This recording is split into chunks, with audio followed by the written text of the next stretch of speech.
Waziri Mkuu Dr. Mwigulu Nchemba amesema serikali itaendelea kushirikiana kwa karibu na taasisi za dini nchini katika kulinda amani, kuimarisha maadili na kuchochea maendeleo ya taifa. Askofu wa Kanisa la Kiinjili la Kilutheri Tanzania Dayosisi ya Kaskazini Dr. Frederick Shaw amesema kuwa ujuzi na karama walizonazo walimu zina mchango mkubwa katika kubadilisha maisha ya vijana wengi kwa kuwaongoza katika misingi imara ya kiroho na maadili mema. Askofu wa KKKT Dayosisi ya Kaskazini Kati Dr. Godson Abel ameitaka jamii, kanisa na taifa kwa ujumla kuwajali na kuwakumbuka wajane. Rais wa Marekani Donald Trump amesema kuwa nchi yake haiko tayari kufanya makubaliano yoyote ya kumaliza vita vya sasa na Irani kwa sababu masharti yaliyowekwa hadi sasa hayatekelezeki. Habari za wakati huu mtazamaji, karibu katika Upendo TV habari. Jina langu ni Rose Palanjo, nitakusomea habari za kitaifa na hapo baadaye habari kutoka mataifa mbalimbali, na kisha mamlaka ya hali ya hewa Tanzania TMA watakuletea utabiri wa hali ya hewa. Tuanze na habari za kitaifa tukianzia huko Katavi. Waziri Mkuu Dr. Mwigulu Nchemba amesema serikali itaendelea kushirikiana kwa karibu na taasisi za dini nchini katika kulinda amani, kuimarisha maadili na kuchochea maendeleo ya taifa. Dr. Mwigulu ameyasema hayo leo wakati akitoa salamu katika ibada iliyofanyika Kanisa la Kiinjili la Kilutheri Tanzania, usharika wa Mpanda Mjini, Dayosisi ya Ziwa Tanganyika, iliyoongozwa na Askofu Imani Chibona. Amesema serikali inatambua mchango mkubwa unaotolewa na taasisi za dini katika kujenga taifa lenye hofu ya Mungu, upendo, haki na uwajibikaji. Huwezi ukaongelea maendeleo ya nchi yetu bila kutaja mchango wa kanisa. Tangu taifa lilipoasisiwa hata sasa, bado kuna miradi maeneo mbalimbali ambayo inamilikiwa na kanisa, lakini inatoa mchango mkubwa katika maendeleo ya taifa letu, hususan katika sekta za afya, elimu pamoja na malezi. Aidha, Mheshimiwa Rais amenituma kuhakikishia kwamba serikali itaendelea kushirikiana kwa karibu na viongozi wetu wa dini pamoja na waumini wote katika kujenga taifa lenye hofu ya Mungu, upendo, haki na uwajibikaji. Kwa upande wake, Askofu wa Dayosisi ya Ziwa Tanganyika Dr. Imani Chibona amesema kanisa linaendelea kuhimiza waumini kudumisha amani, mshikamano na maadili mema katika jamii, kwani amani ya Tanzania inaanza na mtu mmoja mmoja katika familia na jamii. Siku zote amani huwa hainunuliwi, na amani inaanza na wewe mwenyewe. Alafu tunapokutana hivi tunaunganisha sasa. Ndio tusema amani inaanza na wewe mwenyewe, manake amani inaanza na familia. Kwa hiyo niwaombe sana serikali inapotuhimiza kwamba tudumishe amani, ina maana. Kwa hiyo naomba na mimi niwasihi kwamba tuendelee kudumisha amani. Nina usemi mmoja mdogo sana huwa nautumia mara kwa mara kwamba tunapokuwa hapa kanisani au kwenye nyumba zozote za ibada, sisi ni waumini. Tunapokuwa kwenye nyumba za ibada, sisi ni nini? Ni waumini. Lakini tukitoka nje ya majengo yetu ya ibada, sisi ni wananchi. Katika hatua nyingine, Waziri Mkuu Dr. Mwigulu Nchemba ameiagiza kufanyika kwa uchunguzi kuhusu mfumo wa upatikanaji wa dawa katika hospitali na vituo vya afya alipokuwa akizungumza na wananchi wa wilaya ya Nsimbo katika mkutano wa hadhara uliofanyika katika viwanja vya shule ya msingi Songa Mbele mkoani Katavi. Afya ni mtaji wa kwanza katika shughuli za maendeleo. Hospitali hizi ni dhamira ya dhati ya Mheshimiwa Rais ya kuhakikisha wananchi wanafuatwa na huduma za afya katika maeneo yao walipo. Vimejengwa vituo vya afya 649 kwa nchi nzima, na hapa Mheshimiwa mbunge ametoka kututajia vilivyojengwa katika jimbo lenu. Zimejengwa zahanati zaidi ya 2,700 kwa nchi nzima. Mtazamaji, na sasa tuangazie habari kutoka mkoani Kilimanjaro, ambapo askofu wa kanisa la Kiinjili la Kilutheri Tanzania Dayosisi ya Kaskazini Dr. Frederick Shaw amesema kuwa ujuzi na karama walizonazo walimu zina mchango mkubwa katika kubadilisha maisha ya vijana wengi kwa kuwaongoza katika misingi imara ya kiroho na maadili mema. Askofu Dr. Shaw amesema hayo wakati alipokuwa akifungua mkutano uliowakutanisha walimu wa shule za sekondari zilizopo mkoani Kilimanjaro, mkutano uliofanyika katika kanisa la KKT Usharika wa Majengo uliopo Moshi mkoani Kilimanjaro. Amesema kuwa vijana wakipewa malezi bora tangu wakiwa shuleni wanaweza kukua wakiwa watu wenye hofu ya Mungu, wanaojitambua na wanaoweza kusaidia taifa katika maendeleo yake, huku akisema maisha yake kwa ujumla yanatokana na elimu aliyowekewa na walimu tangu akiwa mtoto. Mnafahamu kuwa hamjaitwa rasmi kuwa wachungaji wa kanisa, lakini katika shule zenu mnatekeleza huduma yenye mguso mkubwa wa kichungaji. Fikirieni kwa makini. Kila siku mnakutana na vijana ambao wako katika kipindi muhimu sana cha maisha yao. Ni kipindi ambacho wanaanza kufanya maamuzi makubwa kuhusu maisha yao. Na mimi huwa natumia kama mfano huwa udongo tepetepe wa mfinyanzi, ambao ni kipindi ambacho uko tayari kuumbwa na kutokea kitu ambacho huko mbeleni kitakuwa kitu chema, kitu chenye manufaa. Msaidizi wa askofu Dayosisi ya Kaskazini Dean Deogratias Msanya amesema kuwa dhamira ya kanisa si kuwapa walimu majukumu ambayo yanapaswa kusimamiwa na wachungaji na viongozi wengine wa kanisa, bali ni kuweka ushirikiano katika kuwalea wanafunzi kiroho. Uwepo kwenu hapa si kwa lengo la kuwakabidhi majukumu yaliyokuwa yamekusudiwa yafanywe na wachungaji na wainjilisti, bali ni kushirikiana. Pale mzigo unapoonekana kuwa mkubwa kwa wachungaji na wainjilisti, sasa tukawaomba ninyi muweze kushirikiana na watumishi hawa. Walimu walioshiriki katika mkutano huo wamesema kuwa wataenda kuweka juhudi katika kuwafundisha wanafunzi masomo hayo kwa bidii. Na sisi tunakuahidi tutakwenda kuyafanya yote ambayo umetuagiza kwenda kuwafundisha vijana. Kama ambavyo umesema kwenye maneno yako, vijana hawa ndio taifa la kesho. Vijana hawa wakiharibika, ni kanisa limeharibika, ni taifa limeharibika. Na kwa leo nimeongezewa nguvu ya kutenda wajibu huu, maana peke yangu sitaweza, na peke yetu tuliofika hapa tutaweza. Tunaomba Roho Mtakatifu akatuwezeshe kutenda wajibu huu, maana kusema kweli kuna mahali ambapo kanisa na taifa liliacha wajibu huu.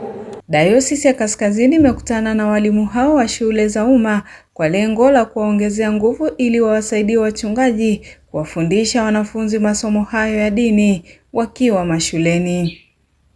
Kutoka hapa wilaya Moshi mkoani Kilimanjaro, mimi ni Rema Abraham, Upendo TV. Mtazamaji kutoka mkoani Kilimanjaro, na sasa tuangazie habari kutoka jijini Arusha. Askofu wa KKKT Dayosisi ya Kaskazini Kati Dr. Godson Abel Mollel ameitaka jamii, kanisa na taifa kwa ujumla kuwajali na kuwakumbuka wajane, ikiwa ni pamoja na kuwabebea mizigo yao.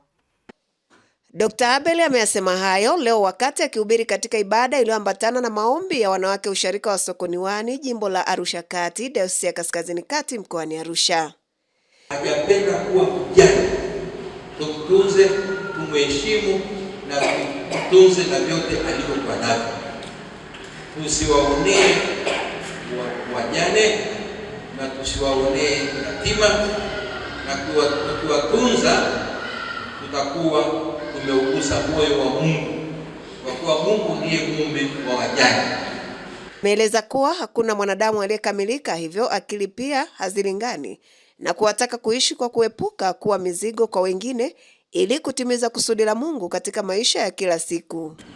Na Mungu alivyotuumba kweli ametuumba kwa namna ambayo ametupa pia katika bongo zetu, hajatuweka 100%. Kuna pasenti kidogo ya ukichaa, na kila binadamu ana zawadi hiyo. Unapomuona mwenzako anaokota makopo, usimcheke, ni kwamba cha kwake yeye imepanda juu zaidi. Mchungaji kiongozi wa usharika huo Agnes Isaya amewashukuru wanawake wa usharika huo kwa kuweka alama katika kuadhimisha siku ya maombi ya dunia ambayo kama usharika wameadhimisha leo, huku sharika nyingine zikiwa tayari zimeadhimisha siku hiyo Jumapili ya Machi 8, 2026. Nashukuru kwa alama nzuri mliyofanya siku ya leo pamoja na wanawake wote. Ninawashukuru pia wanaume kwa kuunga mkono idara ya wanawake. Ninaamini kazi hii njema iliyoanza itaendelea na tutakuwa na maendeleo makubwa kwa sababu tumeanza mwaka vizuri. Mpe jirani yako mkono, mwambie usharika unamshukuru sana. Naye mwenyekiti wa idara ya wanawake usharikani hapo Clara Kivuyo ameeleza furaha yao kama wanawake katika kuadhimisha siku ya wanawake pamoja na kuweka alama katika usharika. Lakini pia kwa siku ya leo tulikuwa tuna lengo la kuweka alama kwa kugusa jengo la choo, kumalizia jengo la choo. Na Mungu ametuwezesha katika alama yetu wanawake tumefanikiwa. Ibada hiyo pia ilihudhuriwa na wageni mbalimbali akiwemo mkuu wa jimbo jipya la Arusha Kati Daniel Ole Kambaine, kwaya ya wanawake kutoka usharika Tarajali wa Bethania Dikak, huku wanawake wakiweka alama ya zaidi ya shilingi milioni 4.8 pesa taslim kwa ajili ya umaliziwaji wa jengo la maliwato la usharika huo. Kutoka Dayosisi ya Kaskazini Kati iliyopo mkoani Arusha, jina langu ni Tumaini Mafie, Upendo TV. Kutoka jijini Arusha, mtazamaji, na sasa tuangazie habari kutoka jijini Dodoma. Askofu wa Kanisa la Kiinjili la Kilutheri Tanzania, Dayosisi ya Dodoma, Dr. Christian Ndosa, leo ameongoza ibada ya kubariki magari mawili mapya yaliyonunuliwa kwa michango ya waumini wa kanisa ili kurahisisha usafiri katika utekelezaji wa shughuli za kikanisa. Akihubiri wakati wa ibada hiyo iliyofanyika usharika wa makao makuu Dayosisi ya Dodoma, Askofu Ndosa amesema ununuzi wa magari hayo ni matokeo ya mshikamano na moyo wa kujitoa wa waumini waliotoa sadaka zao kwa lengo la kuimarisha huduma ya Injili, ambapo jukumu la viongozi wa dayosisi hususan wale wa ngazi ya halmashauri kuu ni kutafsiri ndoto na matarajio ya waumini wa Dayosisi ya Dodoma na kuyageuza kuwa uhalisia kupitia miradi na maendeleo ya kanisa. Kumbuka ni kwamba tunatekeleza majukumu yetu kurahisisha huduma ya Injili iweze kumfikia kila mtu kwa wakati. Naomba sana ndugu zangu, hata wakati tunapoanza sasa ujenzi wa senta ya Dayosisi yetu ya Dodoma, kila mtu asimame katika zamu yake. Tutimize ndoto ya wanadayosisi ya Dodoma. Ni ndoto ambayo wamekuwa nayo kwa muda mrefu. Wanasema tuwe na kumbi, tuwe na mahali ambapo tunapoitwa sisi tuko makao makuu ya nchi, twende tukatekeleze mambo hayo, yatupige picha. Hivyo ndivyo tulivyo. Naomba sana tusimame imara katika mambo haya. Tusigeuke. Tusiwe na roho nyingine. Tuwe na hilo tulionayo ya pamoja ya kutekeleza majukumu yetu kwa pamoja. Akitoa shukrani zake, mchungaji kiongozi wa usharika wa makao makuu Daniel Sailoa, ambaye amepokea magari hayo, ameeleza namna yatakavyokwenda kurahisisha kazi ya Mungu hasa sehemu za misioni. Gari hii ambayo ni mpya kabisa, ambayo imenunuliwa na nguvu za washarika, inategemewa na inatumainiwa kuweza kufanya huduma za uinjilisti katika usharika wa kanisa kuu, lakini pia hata katika huduma za kidayosisi ambazo zinahitajika kwa ajili ya huduma za uinjilisti. Gari hii inakusudiwa kuweza kutusaidia katika kazi hizo. Tunawashukuru wote washarika ambao waliweza kuchanga na kutoa sadaka yao kwa ajili ya ununuzi wa gari hii. Katibu wa dayosisi hiyo Rodrick Limo amesema zoezi hilo linaendelea, kwani mikakati walionayo dayosisi ni kuhakikisha wanafikia sharika zote ili waweze kumtumikia Mungu kiufanisi. Tuna magari mawili mapya aina ya Land Cruiser Hardtop ambayo moja limewekwa kwa ajili ya kutumika usharika wa kanisa kuu na jingine ofisi kuu na especially ile ofisi ya katibu mkuu. Tunamshukuru Mungu sana kwa hatua hii ya leo. Ni moja ya programu yetu ya ununuzi wa vyombo vipya vya usafiri. Kama mnavyokumbuka, mwaka jana tulinunua magari mapya 3 na leo tumeingiza magari mapya 2, na mpango wetu bado unaendelea kwa kila mwaka kuhakikisha tunapata vyombo vya usafiri vipya kati ya gari 3, 4 mpaka 5 kwa mwaka. Ndio mpango wetu mkubwa. Na sasa tuangazie habari kutoka mkoani Morogoro. Wanawake na jamii kwa ujumla wamehimizwa kujenga moyo wa kujitolea kusaidia makundi yenye uhitaji, wakiwamo watoto yatima, wajane, wazee na wenye ulemavu, ili kuleta matumaini kwa makundi hayo na kuleta baraka kwao. Rai hiyo imetolewa na wanawake wa Umoja wa Makanisa Morogoro mara baada ya kutembelea kituo cha kulelea watoto cha Patmo kinachomilikiwa na kanisa la Anglikana Diocese ya Morogoro. Akizungumza, mwenyekiti wa umoja huo Evelyn Masi amesema wamekuwa wakikutana na kufanya maombi ya pamoja kila mwaka ambapo huazimia kutoa misaada mbalimbali kwa wahitaji. Kwa kweli ninawaambia wamama, hebu tuwathamini, tuwapende, hasa wale watoto ambao wamepoteza wazazi. Hapa tumeona watoto, tumekuta makundi ya watoto mapacha 7. Yaani mapacha tofauti 7. Hebu fikiria watoto, ina maana wazazi waliozaa watoto mapacha wamefariki. Sasa hawa watoto wanahitaji upendo, wanahitaji malezi bora, wanahitaji faraja. Kwa hiyo tusiwaache sisi kama wanawake ambao tuna watoto wetu, tunawalea vizuri. Hebu tuwakumbuke na hawa ambao wameachwa na wazazi wao. Walitamani na wao wangelikuwa na wazazi wao, lakini Mungu amewapenda zaidi, amewachukua. Basi tusiwatupe, tusiwaterekeze, tuwapende. Mtoto yatima muone kama mtoto wako. Wanawake hao wameambatana na mratibu wa idara ya wanawake na watoto wa kanisa la Anglikana Diocese ya Morogoro, Josephine Stemwenda, na mchungaji Upendo Kiuta, ambapo wameendelea kuisisitiza jamii suala la kujitoa kwa watu wenye uhitaji, wakiwamo watoto yatima, ili kuwasaidia kupata mahitaji mbalimbali ya msingi kama ilivyo kwa watoto wao. Katika kituo hiki cha watoto yatima, hawa watoto tumeona umuhimu kama kanisa kuendelea kuwalea, na wanalelewa hapa kwa muda huo wa miaka 3, lakini baada ya hapo wanarudi kwenye familia zao kwa ajili ya maisha mengine yaendelee. Na kama kiongozi wa kina mama na watoto, nashauri na natoa wito kwa jamii, kwa serikali na hata kwa mtu mmoja mmoja kuweza kufika katika kituo hiki na kuweza kutoa misaada ya aina mbalimbali, kwa sababu hawa watoto ili waweze kukua vizuri wanahitajika kupata matunzo ya aina mbalimbali. Kanisa la Anglikana tumepata faraja kubwa sana kwa ajili yao kushiriki katika jambo hili kubwa, zoezi la kuwasaidia na kuleta mahitaji kwa ajili ya watoto. Nitoe wito kwa Watanzania wote ambao wanapopata nafasi na kibali kuwaona yatima, kuwaona wajane ambao wanahitaji msaada. Wako wengine hawajiwezi kabisa, wanahitaji neema. Katika vile ambavyo Mungu ametubariki, kushiriki na wengine ni jambo la baraka sana. Nina imani Mungu wetu wa mbinguni ni mwema, lakini endelee kuachilia baraka kwa mtu mmoja mmoja ambao wanapata nafasi kuwaona yatima, kuwaona wajane na wahitaji mbalimbali. Wengine ni wazee hawajiwezi.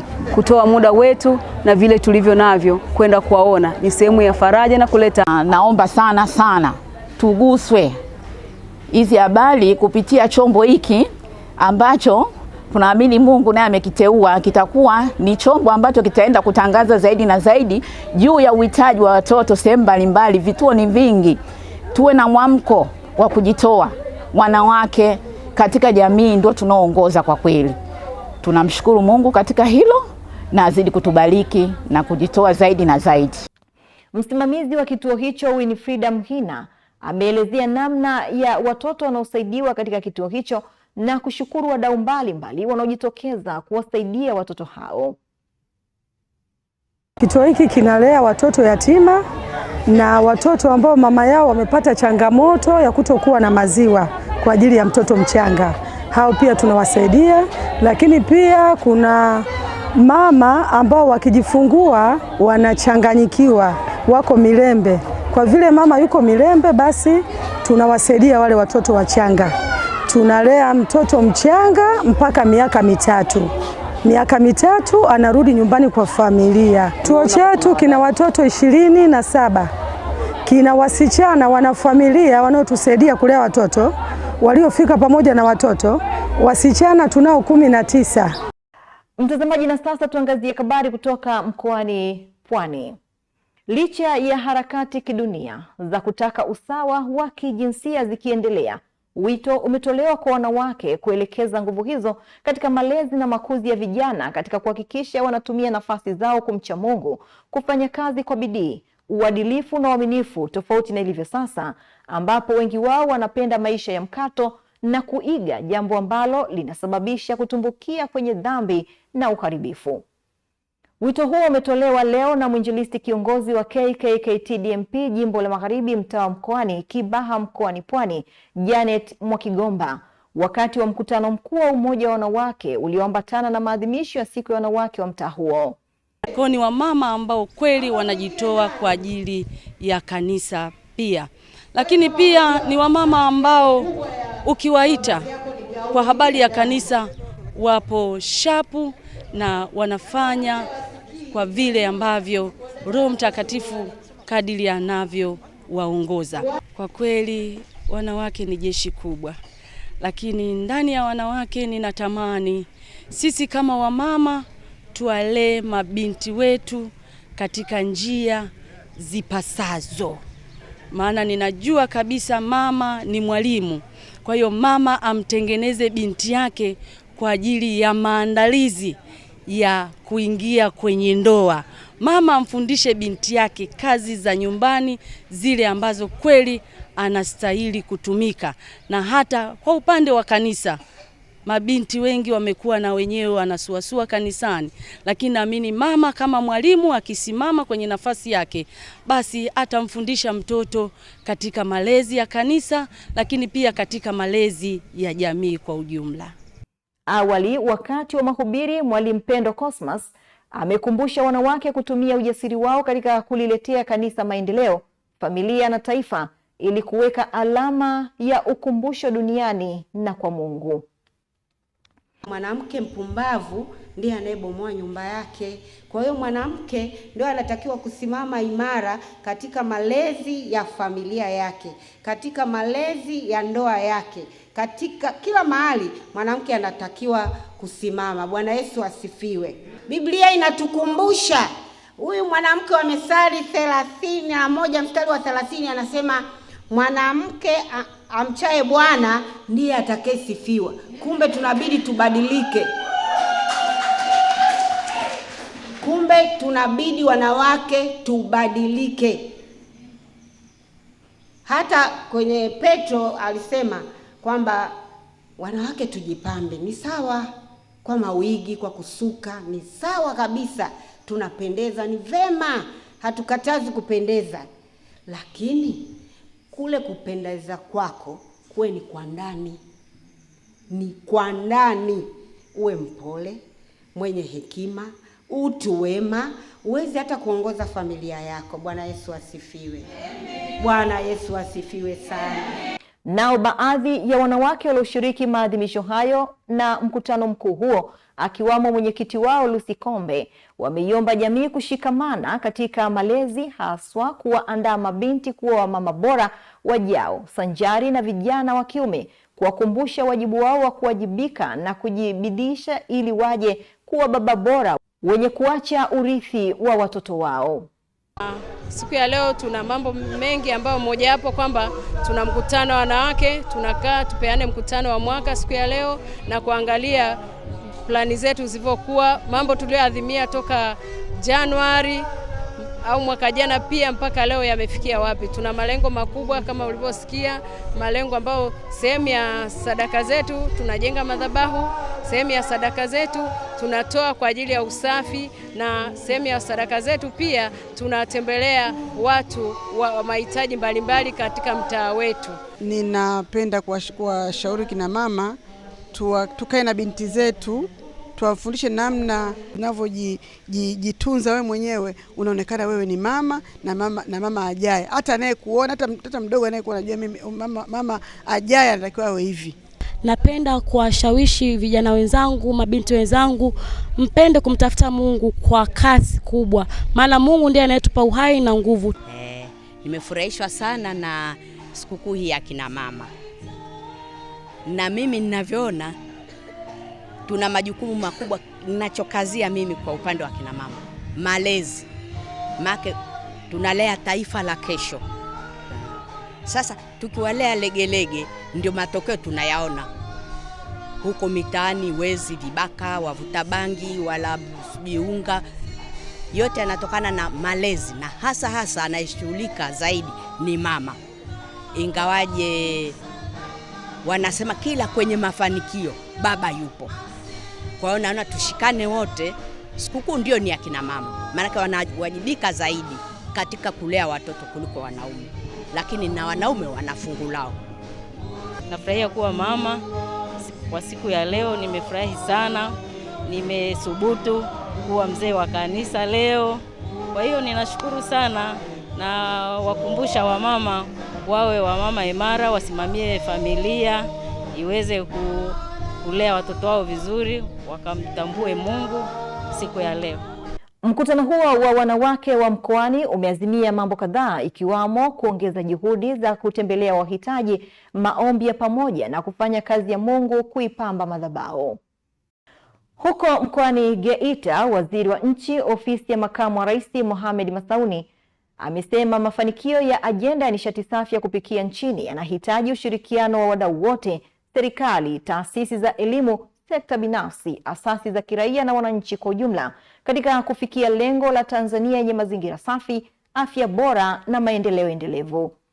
Masauni amesema hayo mkoa wa Geita alipokuwa kwenye ziara ya kikazi wakati akikagua mifumo ya nishati safi ya kupikia katika shule ya sekondari ya wasichana Geita, ambayo ni miongoni mwa taasisi zinazolisha watu zaidi ya 100 kwa siku, iliyoachana na matumizi ya kuni na mkaa. Amesema takwimu zinaonyesha kuwa chini ya 20% ya kaya nchini ndizo zinazotumia nishati safi ya kupikia kwa kiwango kikubwa, hali inayoonyesha umuhimu wa kuongeza juhudi katika kuhamasisha matumizi ya nishati safi. Katika kutekeleza ajenda hiyo, tuna mpango wetu wa miaka 10 kuanzia 2024 mpaka 34 ya kuhakikisha Watanzania zaidi ya 80% wanahama kutoka kutumia nishati isiyokuwa safi kutumia nishati safi. Hilo ni lengo ambalo sio, wazungu wangeweza kusema ni very ambitious, lakini linatekelezeka. Na nyinyi watu wa mkoa wa Geita, nyinyi watu wa shule hii, mmethibitisha kwamba lengo linatekelezeka. Kwa upande wake, mkuu wa wilaya Geita Hashim Komba amesema wameitikia wito wa serikali wilayani humo na tayari wamekubaliana kuhakikisha wanashirikiana na wadau mbalimbali kuhakikisha wanasaidia taasisi zinazopatikana wilayani huko nishati safi ya kupikia.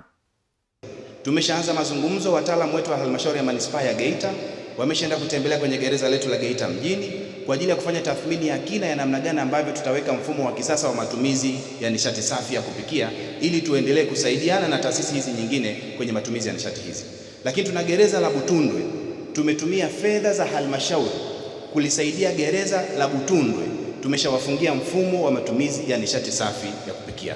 Kwetu sisi wilaya ya Geita, kampeni ya matumizi ya nishati safi ya kupikia haina mipaka. Tunataka kuona taasisi zote za serikali na wadau binafsi ambao wana mkusanyiko mkubwa wa watu wote wanahamia kwenye matumizi ya nishati safi ya kupikia. Aidha, mkuu wa shule hiyo Mwamini Kagoma ameeleza kuwa shule hiyo ilianza matumizi ya nishati safi ya kupikia kuanzia mwaka 2025, ambapo matumizi ya nishati hiyo yameleta manufaa mbalimbali ikiwa ni pamoja na kupunguza gharama ya ununuzi wa kuni na mkaa, kuokoa muda, kulinda afya kwa kupunguza hewa chafu na chakula kuiva kwa wakati na mazingira ya jiko kuwa safi. Mheshimiwa Waziri, matumizi ya nishati safi na salama katika shule ya sekondari ya wasichana Geita ina faida zifuatazo.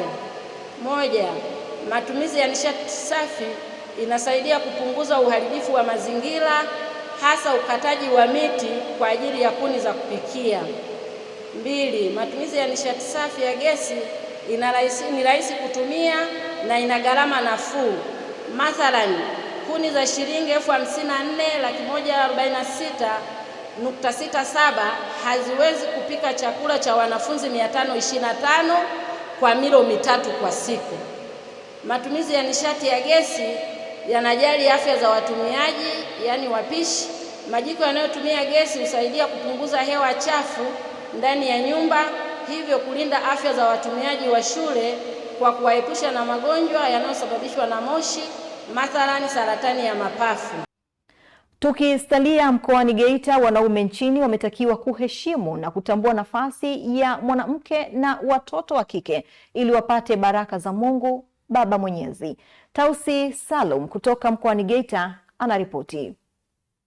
Akizungumza baada ya ibada ya siku ya wanawake KKKT DMZV jimbo la Magharibi usharika wa Upendo Geita, Mwalimu Emmanuel Shemdoe amesema mwanamke anapaswa kuheshimiwa kwa kuwa Mungu amempa nafasi ya kupitisha baraka. Una ndoa yako, kumbuka mwanamke amebeba kitu kikubwa na nafasi kubwa sana na nguvu ya baraka.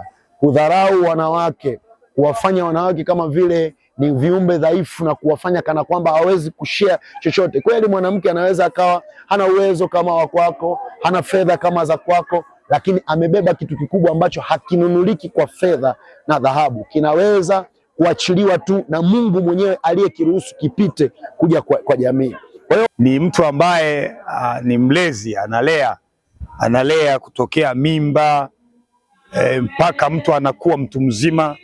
Kwa hiyo na ukiona watu wote duniani ni zao la mwanamke.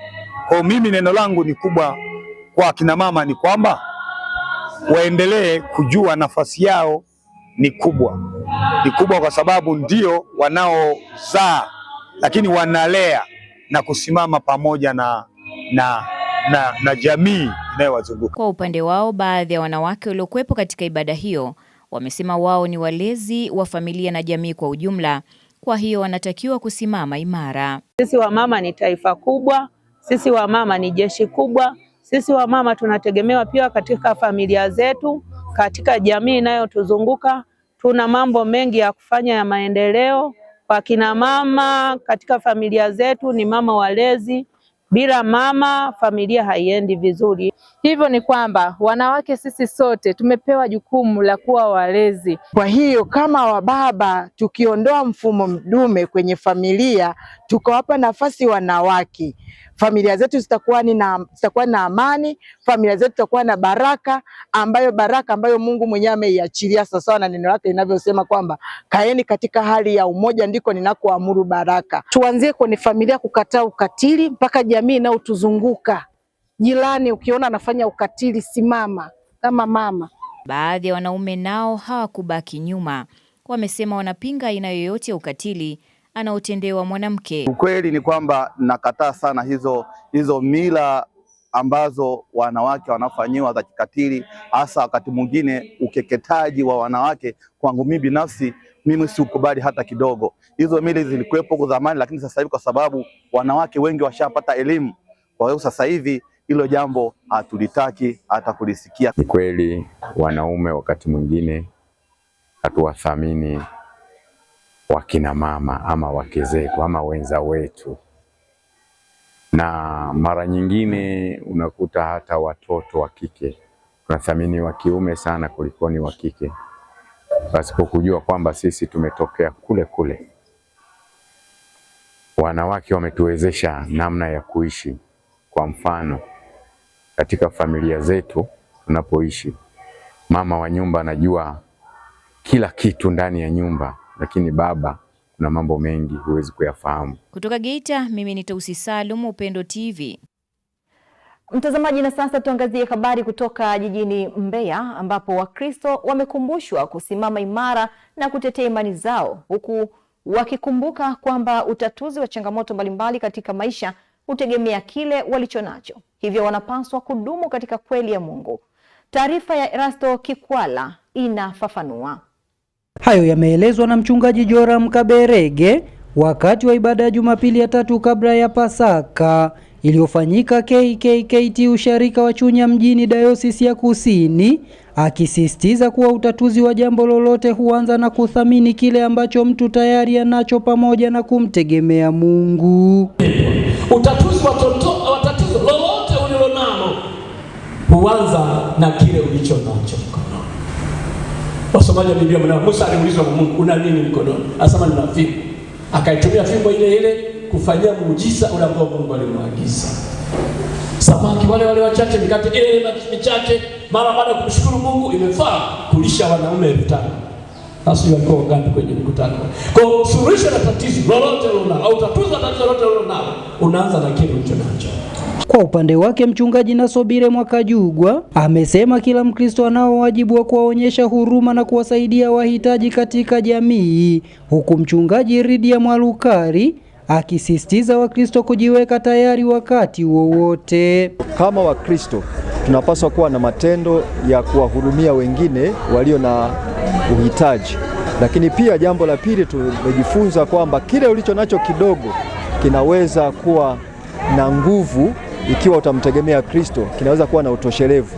Kwa sababu Kristo alibariki ile mikate 5 na samaki wale 2 ikawatosheleza watu 5,000. Kwa hivyo hata sisi kwa kile tunachokuwa nacho kidogo tuna nafasi na kina nafasi pia mbele za Mungu kutupa baraka. Kwa hiyo katika majira haya ya matayarisho ya Pasaka ni wakati wetu wa kujiandaa, kujiweka tayari, kujihoji, lakini pia kutengeneza njia zetu. Baadhi ya washarika wa KKKT usharika wa Chunya akiwemo Florence Nziku, Batista Mbogolera, Sofia Gurula na Lutrida Mrisho wamesema kuwa kwa kuhudhuria ibada kumewaletea mafundisho na mabadiliko chanya katika maisha yao ya kiroho na kijamii. Nimejifunza vitu vingi sana kwa ambavyo nilikuwa sivijui, leo nimevijua. Kitu cha kwanza nilichojifunza ni umuhimu wa Yesu kwenye maisha yangu.